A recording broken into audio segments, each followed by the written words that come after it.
இந்த தேர்தலிலும் தெரிஞ்சு போகும் பலர் யோகியத ஓட்டுக்கு காசு தந்தா உதச்சு எவனை துரத்துடா மொத்த நிலம மாற ஓட்டுதானே ஆயுதம் அதை எண்ணி நாம வாக்களிச்சா வாழும் ஜனநாயகம்.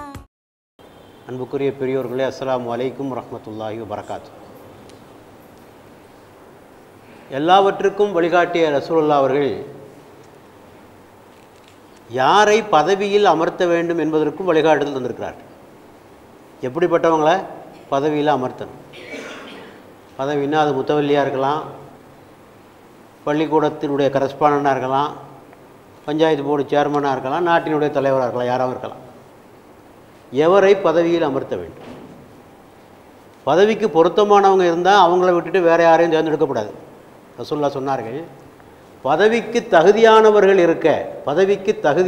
இருக்க அவர்களை விட்டுவிட்டு தகுதியற்றவர்களை பதவியிலே அமர்த்துவது அல்லாஹ்வுக்கும் இறைவனுடைய தூதருக்கும் இறை நம்பிக்கையாளர்களுக்கும் செய்கிற துரோகம் என்று சொன்னார். நல்லவங்களை விட்டுட்டு பொருத்தமில்லாத ஆளை கொண்டு பதவியில் வைக்கிறது இறைவனுக்கு செய்கிற துரோகம், இறை தூதருக்கு செய்கிற துரோகம், இறை விசுவாசிகளுக்கு செய்கிற துரோகம். ஆக பதவியில் அமர்த்துவது என்பது ஒரு அமானத், நம்மிடத்திலே ஒப்படைக்கப்பட்டிருக்கிற ஒரு அமானத். யாரை பதவியில் வைக்கணும்னு சொல்லி நல்ல முறையில் ஆட்சி நடத்துவது அவர்களிடத்திலே ஒப்படைக்கப்பட்ட அமானத். நல்லவர்களை தேர்ந்தெடுப்பது நம்மிடத்திலே ஒப்படைக்கப்பட்டிருக்கிற ஒரு அமானத். ஆக அந்த சமயத்தில் கவனமாக இருக்கணும், யாரை பதவியில் அமர்த்தணும்னு சொல்லி. பல பேர் அந்த சமயத்தில் கோட்டை விட்டுருவாங்க. கோட்டை விட்டுட்டு பின்னால் என்ன இப்படிப்பட்டவர்களெல்லாம் ஆட்சியில் இருக்கிறார்கள் என்று பேசுவார்கள். உனக்கு அது பேசுறதுக்கு தகுதியே கிடையாது. உனக்கு நீ அந்த தேர்ந்தெடுக்கின்ற போது நீ சும்மா இருந்தாய், இப்போது நீ மற்றவர்கள் மீது குறை சொல்கிறாயா, பழி சுமத்துகிறாய். It is a blame game. தன்னுடைய கடமையை செய்ய வேண்டிய சமயத்திலே ஒழுங்காக செய்யாமல் அந்த சமயத்திலே நீ வாழாவிருந்து விட்டு தூங்கிவிட்டு இப்போது ஆட்சியாளர்களை குறை சொல்வதற்கு உனக்கு தகுதி இல்லை. ஆகவே கவனமாக இருக்க வேண்டிய ஒரு நேரம். ஆக இது ஒரு அமானத். பொதுவாக நமக்கு அமானத் என்றால் ஒன்று தான் ஞாபகத்துக்கு வருது. ஒரு ஆள் சாமானை கொடுத்தாரு, அந்த சாமானை திருப்பி அவர் கையில் கொடுத்துரும், அதுக்கு பிறகு தான் அமானத் என்பதாக நாம் எண்ணிக்கொண்டிருக்கிறோம். இஸ்லாத்தில் வாழ்க்கையே அமானத், வாழ்வே அமானத், ஒவ்வொன்றும் அமானத். அதிலே நல்லவர்களை தேர்ந்தெடுப்பதும் அமானத், தேர்ந்தெடுக்கப்பட்டவர்கள் நல்ல முறையிலே ஆட்சி புரிவதும் அமானத். மறுமையிலே இது குறித்தும் விசாரணை செய்யப்படும் என்று திருமறை நமக்கு சொல்லி காட்டுகிறது.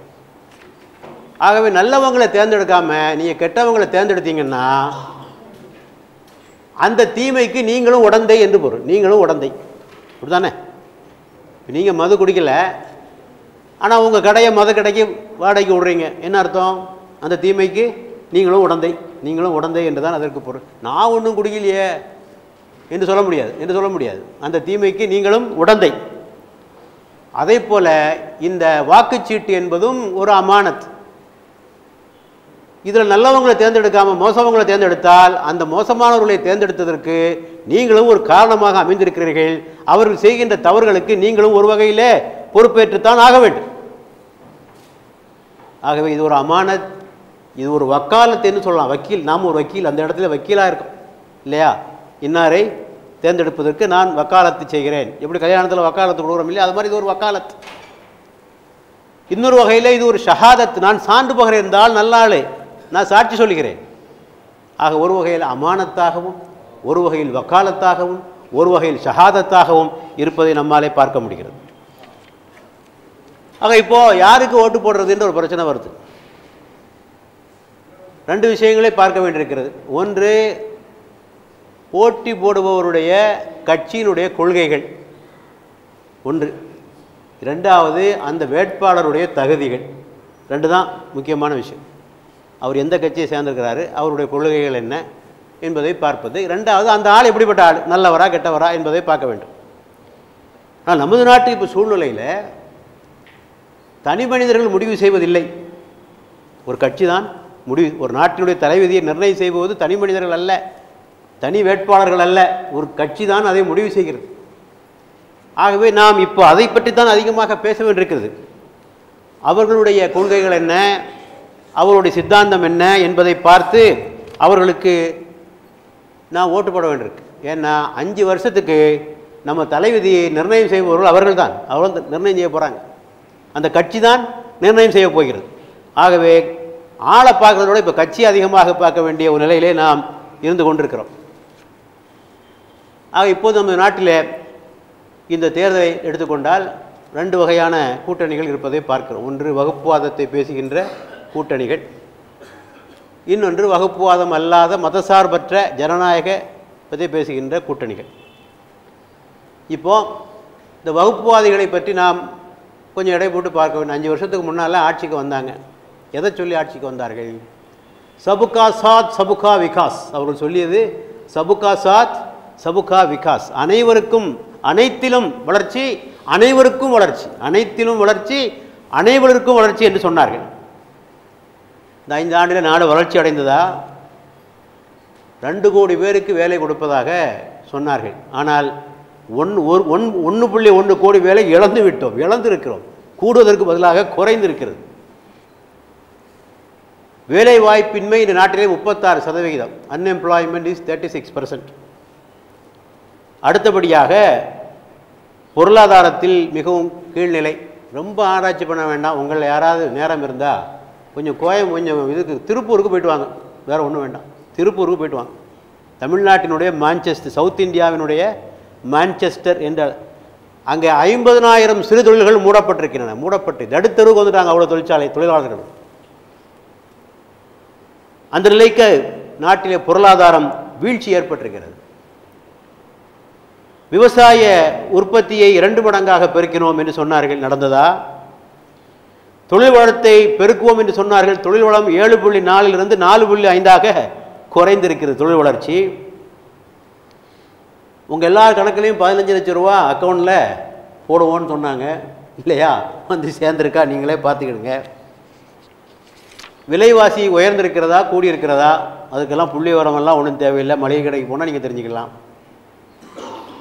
பெரும் பெரும் வார்த்தை ஜாலங்கள், make in India, start up India, digital India, skill India, வார்த்தையெல்லாம் கேட்குறதுக்கு ரொம்ப நல்லா இருக்கு. ஏதாவது நடந்ததா? முடிவு செய்து கொள்ளுங்கள். ஊழலை ஒழிப்பதாக சொன்னார்கள்.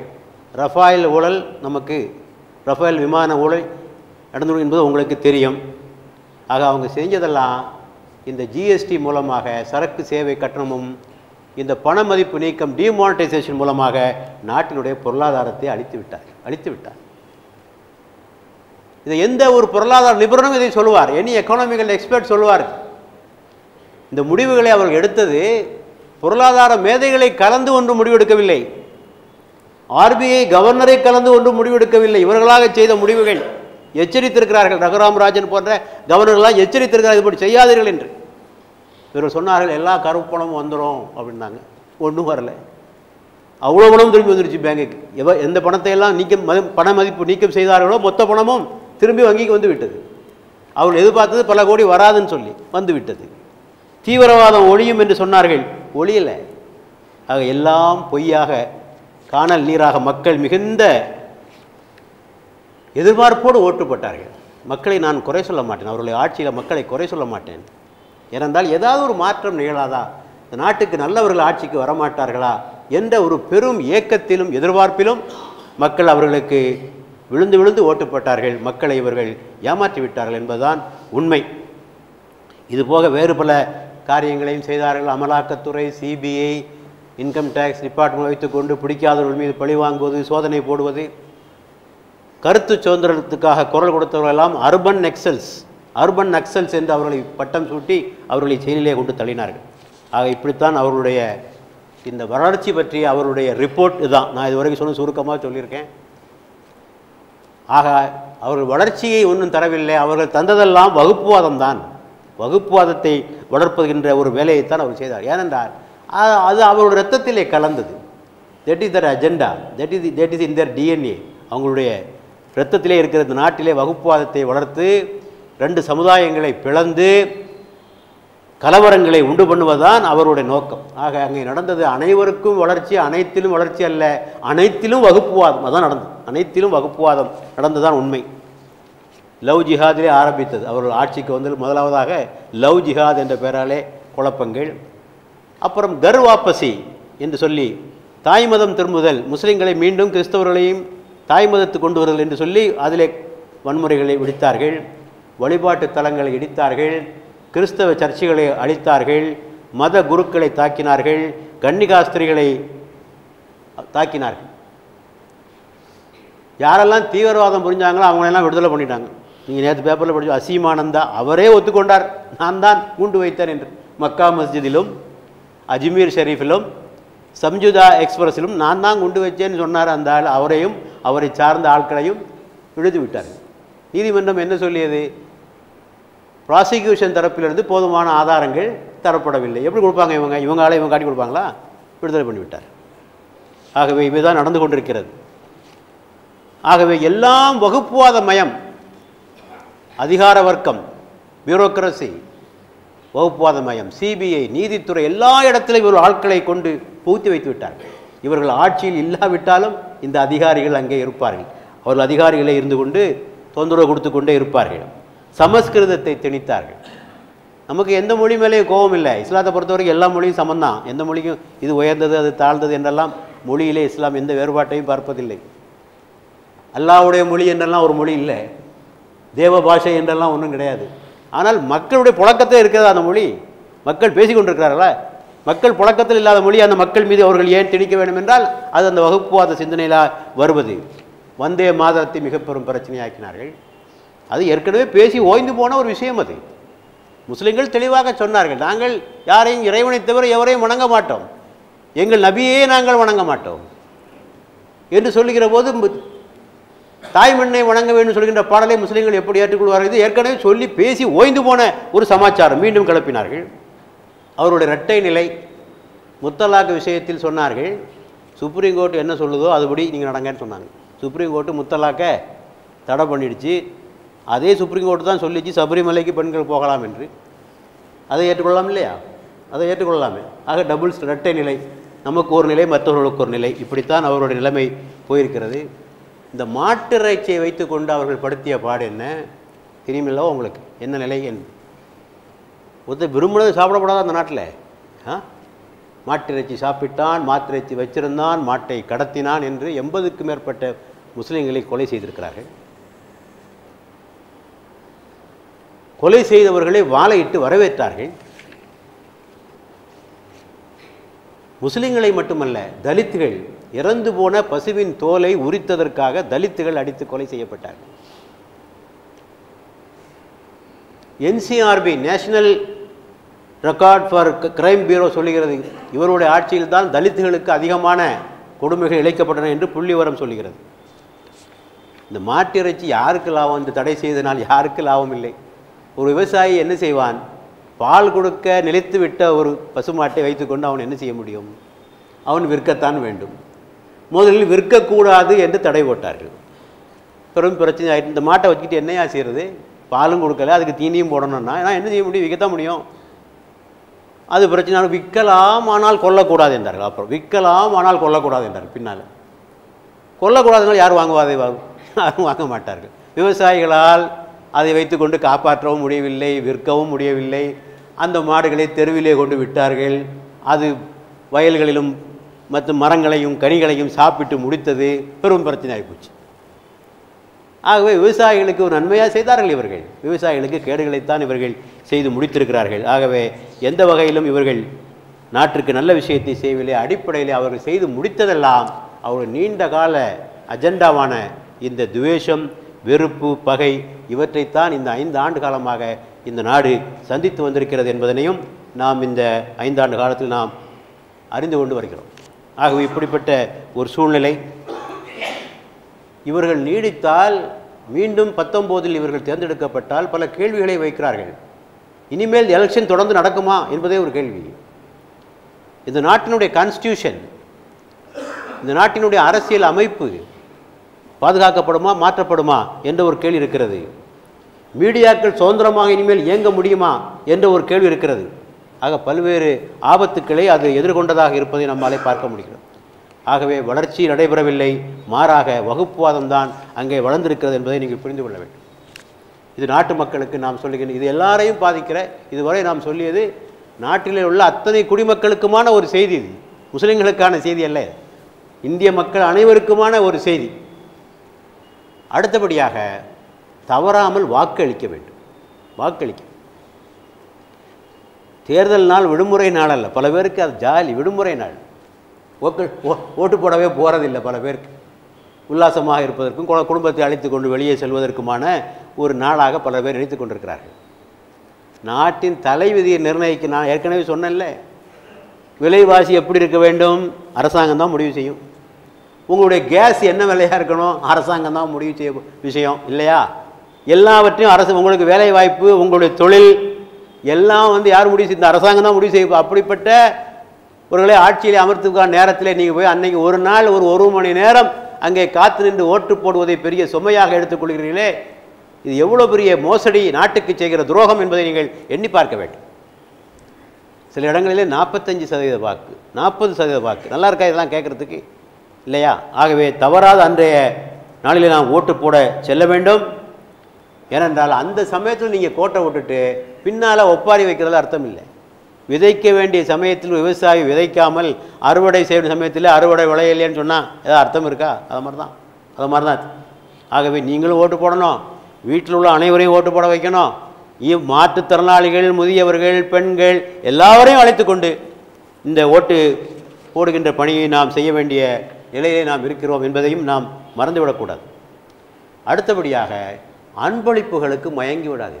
அன்பளிப்புகளுக்கு ஏன்னா நோட்டை எடுத்துகிட்டு வர போகிறாங்க, பிரியாணி தர போகிறாங்க, என்னதெல்லாமோ தர போகிறாங்க, குவார்ட்டர் கொடுக்க போகிறாங்க, எத்தனையோ கொடுக்க போகிறாங்க இல்லையா? எல்லாம் நடக்க போகிறாங்க. ஆகவே இது இவ்வாறு பணத்தை வாங்கி கொண்டு வாக்களிப்பது எந்த வகையில் சரி என்பதை யோசித்து பாருங்கள். முதலாவது அந்த பணம் ஹராம். அவன் தருகின்ற பணம் ஹராம், தவறான முறையில் நீங்கள் சம்பாதித்த பணமா அது? நீங்கள் சம்பாதித்த பணமா அது? என்றைக்கு நீங்கள் ஒரு பொருளை ஈட்டவில்லையோ அந்த பொருள் உங்களுக்கு ஹராம். இப்போ வரதட்சணை வாங்குறீங்க, நீங்கள் ஈட்டின பணமா? இல்லை, மாமனார் ஈட்டின பணம் அது ஹராம் இல்லையா? லஞ்சம், நீ ஈட்டின பணமா? இது ஹராம். இது ஒரு லஞ்சம், இது ஒரு லஞ்சம். சிலவங்க சொல்கிறாங்க, அவன் கொள்ளையடித்த பணத்தில் கொஞ்சம் தந்தா நம்மகிட்டேருந்து கொள்ளையடிச்சதாரே வாங்கிக்கிட்டா என்னன்னு கேட்குறாங்க. இந்தப்போ எதுக்கு தர்றா திருப்பி மேலும் கொள்ளையடிக்கிறது கேட்குறான் அவங்ககிட்ட, வேற ஒன்றும் இல்லை.